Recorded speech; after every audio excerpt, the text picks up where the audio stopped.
বস অজ্ঞেয়বাদী, ধর্মে বিশ্বাস করে না, এবং সে তাকে দাওয়াত দিচ্ছে। আর তার একটা প্রশ্ন আছে, যদি সে উত্তর দিতে সাহায্য করতে পারে তাহলে হয়তো। অবশ্যই। ঠিক আছে, ধন্যবাদ। ঠিক আছে, ধন্যবাদ। আমার বস জিজ্ঞাসা করেছিলেন কেন কোরআনে এআই বা কম্পিউটার প্রযুক্তি সম্পর্কে ব্যাখ্যা করা হয়নি, কিন্তু যেহেতু এখন এআই খুবই বিপজ্জনক, তাই সবকিছুই বিচার করতে পারে, যে কোনো বিষয়ে সিদ্ধান্ত নিতে পারে। আমার বস এ ব্যাপারে খুবই আগ্রহী। ধন্যবাদ। হ্যাঁ, কোরআন কোনো সায়েন্সের বই নয়, SCIENCE। যদি কোরআন সায়েন্সের বই হতো তাহলে এটা অনেক বিশাল হয়ে যেত।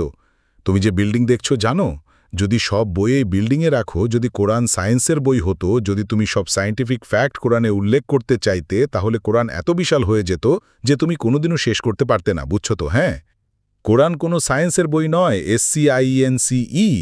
যদি তুমি আমাকে বলো কোরআনে কি লেখা আছে 2+2=4, না? হ্যাঁ ডাক্তার জাকির, কিন্তু আছে। আমাকে শেষ করতে দাও।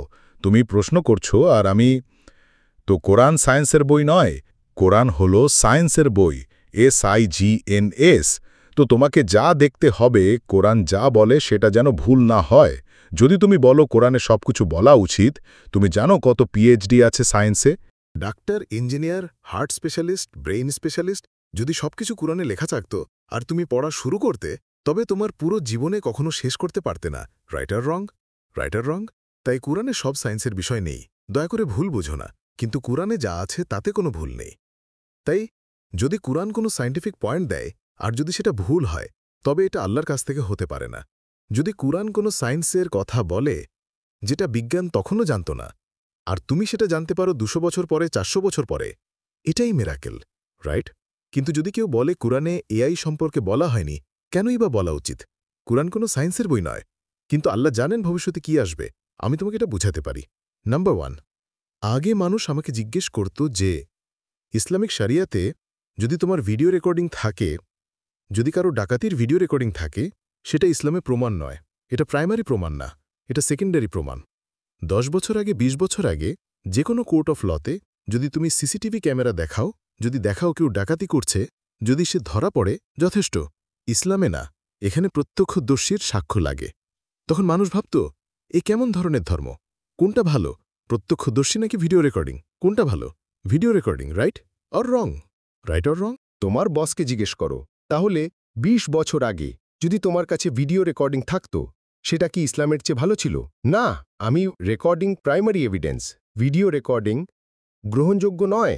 আজ যখন আর্টিফিশিয়াল ইন্টেলিজেন্স এসেছে, তখন তুমি খুব সহজেই এমন একটি ভিডিও বানাতে পারো যে খালি দেখা যাবে তুমি ডাকাতি করছো, রাইট অর রং? তাহলে এখন মানুষ জেগে উঠেছে, আজ এটা প্রাইমারি এভিডেন্স নয়। তাই ইসরান অনেক এগিয়ে।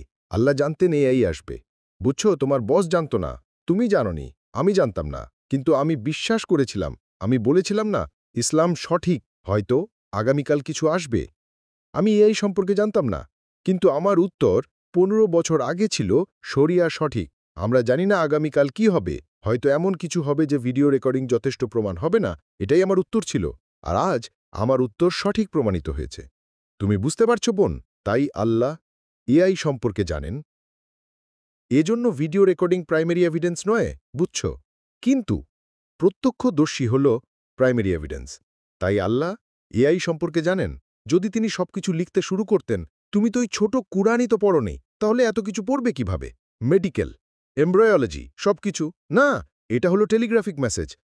তাহলে এটা প্রমাণ করতে হলে যে এটা আল্লাহর কাছ থেকে নয়, তোমাকে ভুল বের করতে হবে।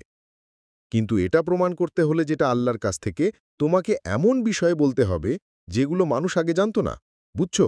এটাকেই বলে মিরাকেল। কিন্তু এখানে সবকিছু উল্লেখ নেই। আশা করি এটাই প্রশ্নের উত্তর।